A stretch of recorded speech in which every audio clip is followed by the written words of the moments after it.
ustedes ya ven en pantalla a quienes me acompañan que van a estar a continuación con su charla. Ahora les vamos a presentar porque hoy cuando iniciamos la sesión les prometimos que el día de hoy iba a ser muy internacional, íbamos a tener speakers de diferentes países, así que es turno de presentar a quienes están desde País Vasco, España.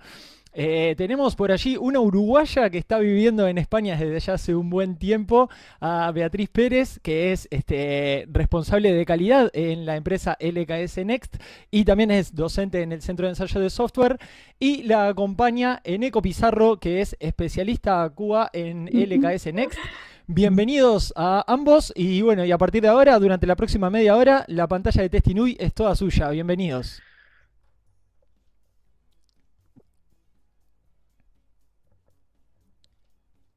Bea, ¿están por allí? ¿Sí?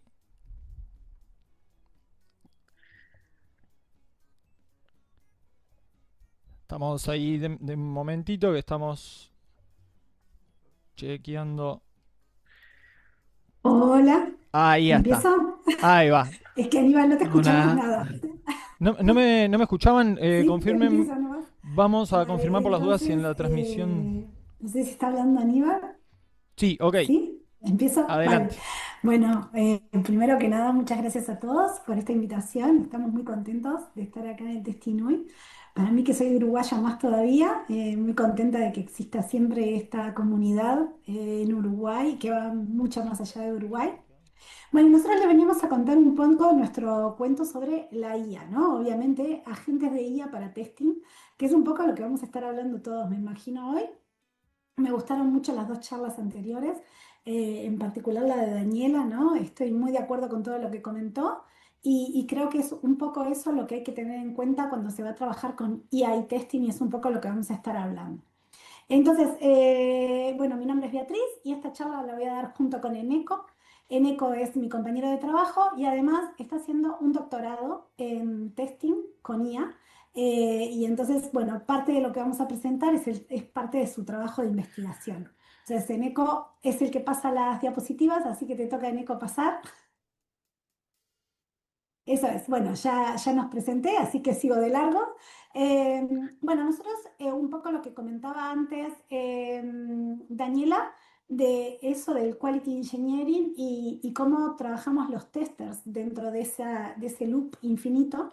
Nosotros trabajamos en DevSecOps dentro de la empresa y lo que hacemos es poner calidad y seguridad en cada una de las etapas de ese bucle infinito.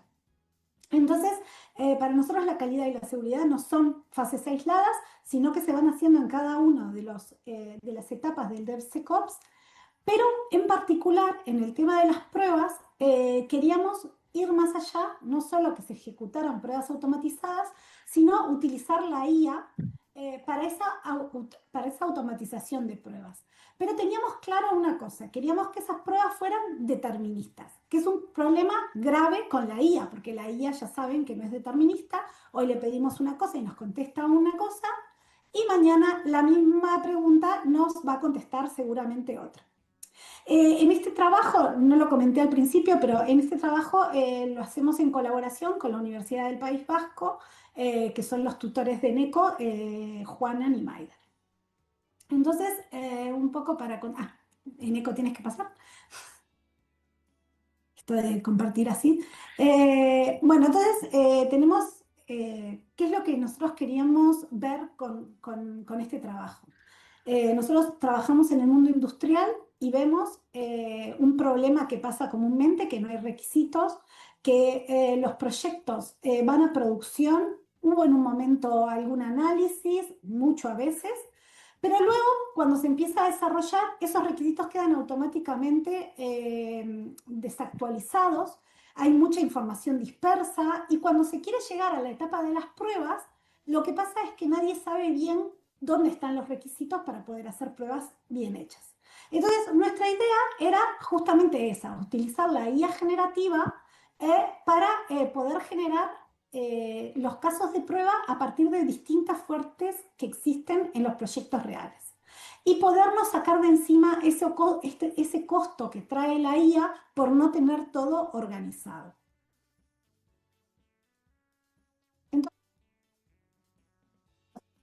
tenemos una forma de trabajo en la empresa que es utilizar BDD. Bien, nosotros organizamos o generamos los casos de prueba intentando seguir esta forma de trabajo que lo que hace es definir los escenarios de prueba en lenguaje natural. Entonces, para hacer BDD se utiliza un lenguaje que se llama Gherkin y una herramienta que se llama Cucumber, aunque hay distintas herramientas que ejecutan Gherkin.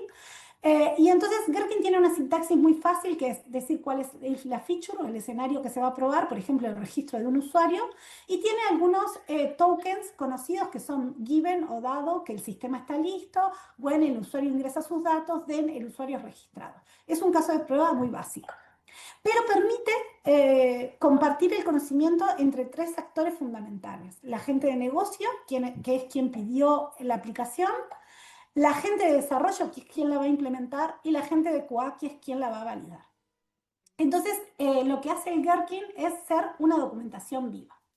Pero para poder escribir esos Gherkins necesitamos especificaciones, ¿vale? Y para eso vamos a necesitar distintas entradas.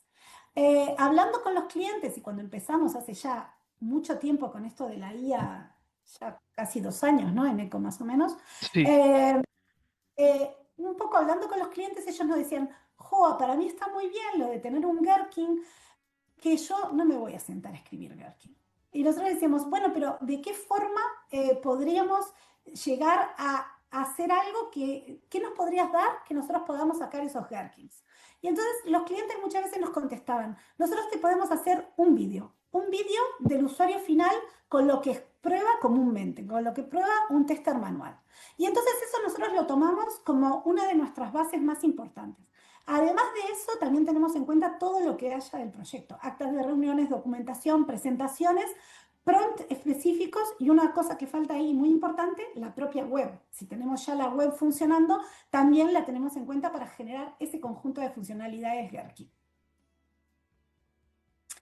Y otro tema que para nosotros era muy importante y tiene mucho que ver con lo que hablaba antes Daniela, de tener clara la estrategia. Nosotros teníamos clara que nuestra estrategia con IA era generar casos de prueba Gherkin, o sea, escenarios de prueba Gherkin, pero luego esos escenarios de prueba automatizarlos con la IA, pero no de cualquier forma. Queríamos que la IA lo hiciera bien hecho, como nosotros lo venimos haciendo hasta ahora. Entonces, queríamos que utilizara buenas prácticas de diseño, como es el Page Object Model.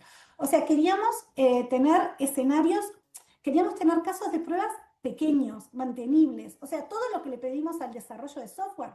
Nosotros, por ejemplo, cuando vamos a hacer calidad a los proyectos, les pedimos a los equipos que no tengan métodos muy grandes, que tengan clases pequeñas, que sean mantenibles. Lo mismo tiene que pasar en el testing. Entonces, para eso definimos una arquitectura siguiendo lo que es la arquitectura de Gherkin, que hay el qué, o sea, qué se va a probar, que son los casos de prueba hechos en Gherkin, una traducción de esos casos de prueba a step definitions, y luego hay un cómo, que es cómo lo vamos a realmente plasmar en código, que son los Page Object Models. Entonces, teniendo en cuenta todo eso, hemos definido un proceso que tiene 3 etapas.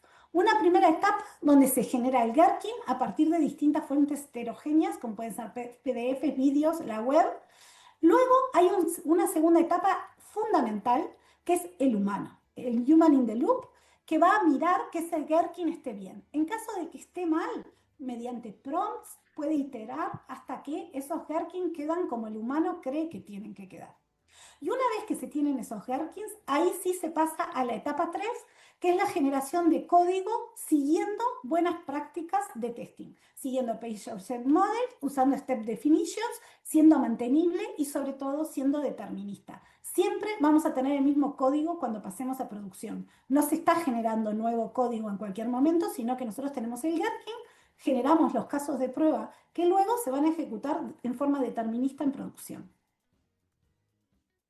Entonces, esto, como comentaba antes, hace mucho tiempo que venimos trabajando en este proyecto. Al principio no era así, pero en un momento nos dimos cuenta que la mejor forma de trabajar con esto era hacer una integración nativa en el IDE de desarrollo.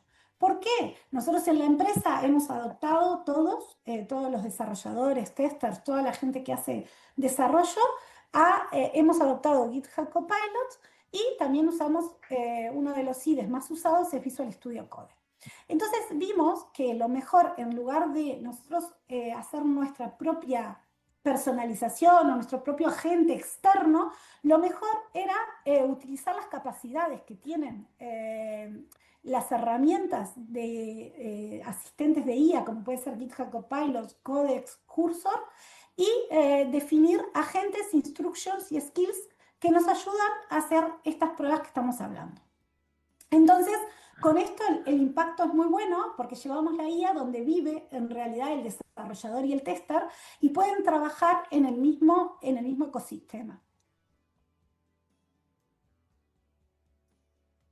Bueno, y ahora le doy paso a Eneco para que cuente un poco más cómo son las tripas de todo esto. Perfecto. Pues como ha dicho Bea, nosotros hemos montado todo esto encima de Visual Studio Code y la extensión de GitHub Copilot como un sistema de agentes que orquestan otros subagentes. Especialmente aquí podemos ver el flujo donde empezamos ingestando diferentes inputs multimodales heterogéneos, como pueden ser PDFs y vídeos. El agente orquestador los entiende y los ingiere, y luego se distribuye la tarea en agentes que escriben el Gherkin, como podemos ver el Gherkin Generator Agent, y otro agente que después de que generamos el Gherkin se ocupa de generar los tests, los POM y los Step Definition.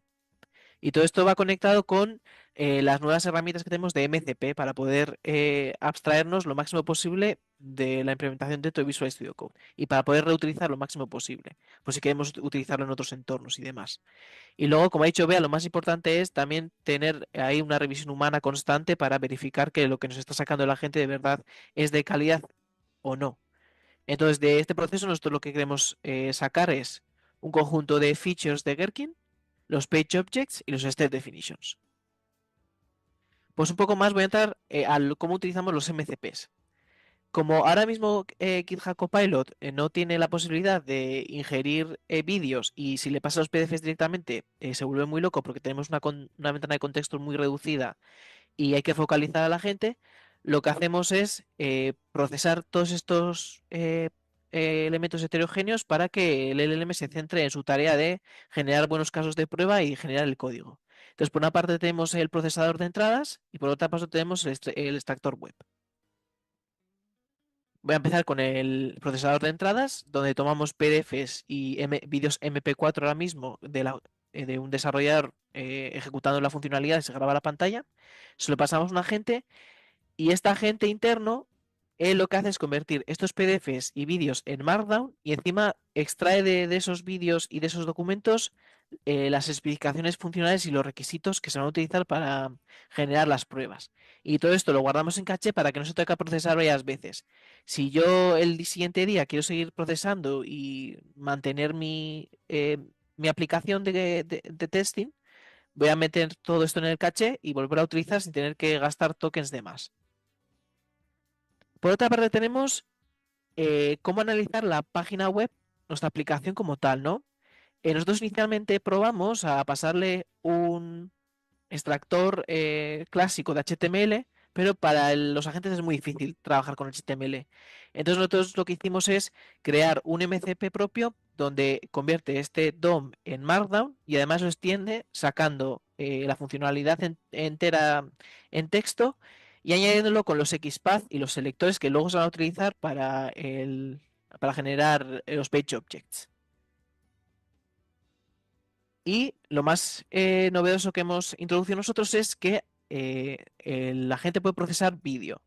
Procesa vídeo y no solo saca una descripción de lo que se hace en el vídeo, sino que saca funcionalidad, los pasos a sacar y las descripciones de las páginas que se ven en el vídeo. Ya os voy a enseñar un poquito una demo de cómo trabajamos dentro de Visual Studio Code.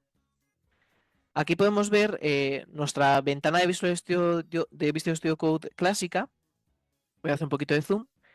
Donde principalmente tenemos aquí arriba en el punto GitHub la definición de los agentes y los skills que se van a utilizar. Luego tenemos aquí nuestra conexión de MCPs y dentro del propio proyecto nosotros tenemos los features para que esté todo conectado. e incluso los inputs. Y dentro de los inputs podemos ver que tenemos unos vídeos, unos PDFs y el caché donde se guardan nuestros documentos y vídeos procesados para poder utilizarlos después. Luego aquí podemos ver los gherkins que se nos generan, en donde nosotros hacemos hincapié de que no es tener unos escenarios sin más sueltos, sino que estén bien formalizados, que por cada feature, cada característica sea una épica, donde se agrupan escenarios y además tenemos escenarios parametrizados, escenarios outline, donde podemos simplificar estos escenarios reutilizando el código y los steps máximo posibles porque parametrizamos. Y luego además le pedimos a la gente que no solo se quede con los flujos base, sino que haga edge cases o casos negativos, que es muchas veces en lo que no incidimos tanto. Y la gente nos puede dar ideas y nos puede aportar. Y luego por otra parte tenemos que el proceso es muy automático, pero también tiene que entrar el human in the loop. Aquí podemos ver que el agente él mismo va llamando al agente MCP externo que nos procesa los PDFs y los vídeos y vemos que le devuelve el PDF totalmente procesado con solo la funcionalidad. Aquí vemos que podemos seleccionar el agente Gherkin y trabajar con él. Os voy a enseñar un poco un vídeo de cómo trabajamos un poco mejor. Donde tenemos el Cucumber Gherkin, vemos que ahí tenemos los pages y los features de Gherkin directamente en el proyecto y ahí los inputs. Os voy a enseñar un poco cómo son los inputs con los que trabajamos. Por ejemplo, aquí muy simple con un único vídeo podemos ver que no es más que grabarse tu pantalla haciendo la funcionalidad para que luego se la pasemos al que crea el Gherkin. Y aquí documentaciones de la aplicación o las actas de reunión donde podemos sacar requisitos y historias de usuario. Entonces, con toda esta información, lo que hacemos es luego definir los agentes de Gherkin que va a tratar con esto, con estos inputs. Le conectamos los MCPs, como podéis ver, el procesador de input y el crawler. Y lo tenemos subagentes, que el web crawler, por ejemplo, analiza la página web y se lo devuelve masticado al agente orquestador para que no se vuelva loco. Y luego tenemos skills. Entonces, ¿cómo trabajamos en el chat? Pues elegimos el generador de Gherkin, verificamos que los MCPs están conectados. Y aquí podéis ver que tiene las funcionalidades ahí conectadas dentro y puede llamar él solo. Y aquí vamos a ver si le llamamos, que va a empezar a leer los fichos que ya existen. O sea, se basa ya en la arquitectura que tenemos, va llamando al procesador de ficheros y también va a llamar al crawler, al que analiza la aplicación. Y aquí se guardan los cachés. Aquí podéis ver un caché de PDF donde extraemos del PDF unos requisitos, unas historias de usuarios y unos flujos. Y en el vídeo exactamente lo mismo y además tenemos por etiquetas de tiempo lo que se hace en el vídeo y los flujos enteros y las historias de usuario. Pues con todo esto y él mismo analiza la página web utilizando Breadth First Search o Depth First Search, coge toda esta información de la aplicación y empieza a generar los Gherkin, que como os digo son Gherkins que se dividen por épicas, son muy reutilizables y están gestionados. O sea, tenemos aquí los positivos, los edge cases, están parametrizados, utilizamos escenario outline, que no solo nos quedamos con una descripción básica, sino que extendemos. Y eso que esto es una aplicación bastante básica. Pues una vez que tengamos ahí los Gherkins escritos, pasamos ya a generar la automatización en código. Y para ello tomamos la misma estructura que teníamos antes, pero ahora vamos a tener las páginas, las definitions, que son lo que conecta cada step de Gherkin con su funcionalidad codificada. En este caso lo utilizamos Selenium. Y luego muy importante que nosotros tenemos un fichero entero solo para tener steps definitions comunes, para reutilizar lo máximo posible, ¿no? Vamos más allá en la mantenibilidad, porque luego alguien lo tiene que verificar. Y luego que los Gherkins están dentro del propio proyecto, que no son externos. Entonces, así, aquí os doy un ejemplo súper simple donde queremos mostrar una pantalla de error y dice, cuando el usuario hace una request que da error, esto está escrito en Gherkin, se conecta directamente con un step definition, con una anotación aquí. Veis que la anotación llama al page object, que no lo hace el mismo, está encapsulado en el objeto. Y el propio objeto error page aquí lo que hace es ya tratar con toda esa funcionalidad. Y esto es lo que queremos que lo haga automáticamente nuestro agente.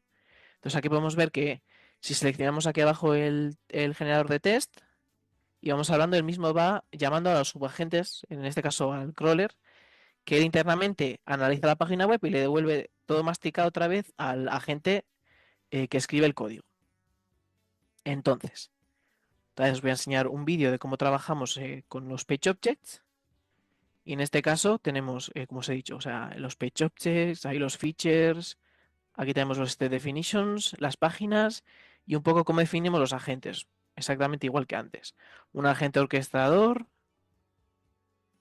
tenemos los subagentes que generan el código y el agente que crawlea, y luego tenemos skills que se pueden reutilizar entre los diferentes agentes para crear page objects de valor y state definitions correctas. Entonces, si tomamos toda esta configuración de skills y dándole una instrucción de cómo tenemos la arquitectura de la aplicación para que la gente lo siga, configuramos el creador de test end-to-end y este vais a ver que va a analizar el proyecto un poco por encima y va a empezar a llamar a los subagentes que analizan en la web, ahí podemos ver, y va a empezar también a llamar al agente generador de código, ahí lo estáis viendo. Y él solo va a escribir y es en un contexto separado. Y después de que el agente analizador o creador de código haga cosas, se va a pasar al ejecutor de código. Este ejecutor de código va a ejecutar y veis que al principio va a dar error, pero él tiene un ciclo propio donde va ejecutando, le va comunicando al codificador que corrija, ejecuta, corrige, ejecute, corrige a ese ciclo hasta que nos hagan unos códigos que al menos ejecuten para que el QA expert al menos verifique con una base correcta y podemos ver. Y luego que esto es muy positivo porque luego es que podemos ejecutar las pruebas en la tercera base directamente especificando el Gherkin. O sea, puedo ejecutar solo un escenario, por ejemplo, el siguiente, este aquí. Por ejemplo, si quiero ejecutar el registro de un usuario, lo selecciono únicamente y me ejecutaría ese escenario. Y tengo encima una trazabilidad por steps. Aquí podemos ver que se ejecuta y podemos ver los steps parametrizados en una única prueba. Y esto que te da mucho control porque puedes ejecutar fichas enteras, todo el proyecto entero, crear test suites y demás. Aquí mismo también podemos escribir, por ejemplo, una feature entera para que se ejecute, empieza a ejecutarse. Y lo bueno que tiene es que si falla algo, podemos ver en qué step ha fallado y como tenemos la conexión entre el análisis funcional, podemos decirle directamente al agente que lo solucione. Porque para la gente es más fácil entender algo que es lenguaje natural que código suelto. Entonces, le cedo la palabra a Bea otra vez. Muchas gracias, Eneco. Muy buena presentación. Entonces, un poco para terminar, ¿qué resultados hemos obtenido? Bueno, hemos probado en muchas aplicaciones, pero en estas tres hemos sacado datos, ¿vale? Sobre todo hemos sacado estos datos porque estamos escribiendo un artículo para mandar a un journal y entonces hemos utilizado dos herramientas open source y una herramienta propia. Cuando hicimos los casos de prueba sin tener en cuenta los vídeos, hemos sacado un 54% de casos de prueba, o sea, de escenarios con Gherkin, un 47 y un 43, según en qué proyecto. Pero sin embargo, cuando le agregábamos el vídeo, la cantidad de escenarios que cubríamos con Gherkin llegaban casi al 100%, ¿no? En los primeros dos. El tercero llegaba menos porque tenía un grafo, era bastante más complicado, era un prototipo en realidad. Entonces, vemos que la diferencia de poner o no un vídeo ayuda muchísimo a que los Gherkins tengan mucho más valor. Por otro lado, respecto a la ejecución, una vez que teníamos los Gherkins, si se acuerdan, lo que mostraba Eneco, lo siguiente era generar el código de prueba. No genera bien el código de prueba, pero tiene un problema. No siempre ese código de prueba ejecutaba. Pero sin embargo, y eso hicimos la medición, Tras 80 a 90 minutos de revisión humana, se alcanzó un 97% de éxito en la ejecución. Esto quiere decir, los page objects estaban bien, pero había alguna cosita que faltaba para poder terminar de ejecutar bien. Esto yo siempre lo comento con Eneco y le digo, yo que soy un tester, que conozco lo que es el testing automatizado, que nomás en 1 hora y media tenga bien los tests ejecutando, el 97% de los tests ejecutando de una aplicación donde todo me lo hizo la IA, para mí es fantástico. Entonces creemos que estamos por el buen camino, que estamos logrando buenos resultados, que queda todavía mucho por hacer. Entonces, dentro de lo que queda por hacer, el ejemplo que ha mostrado Eneco es Pet Clinic, que es una herramienta que está hecha con Spring Boot. En este caso sería un single page application, y en este caso no tenemos ningún problema y se genera muy bien el Gherkin. El Gherkin siempre se genera bien, pero se genera muy bien la parte de, digamos, código ejecutable automatizado. El problema viene con los nuevos frameworks, como pueden ser React o Vue, donde los elementos se generan dinámicamente según las acciones que está haciendo el usuario. Esto sería lo que se llama multi-page applications.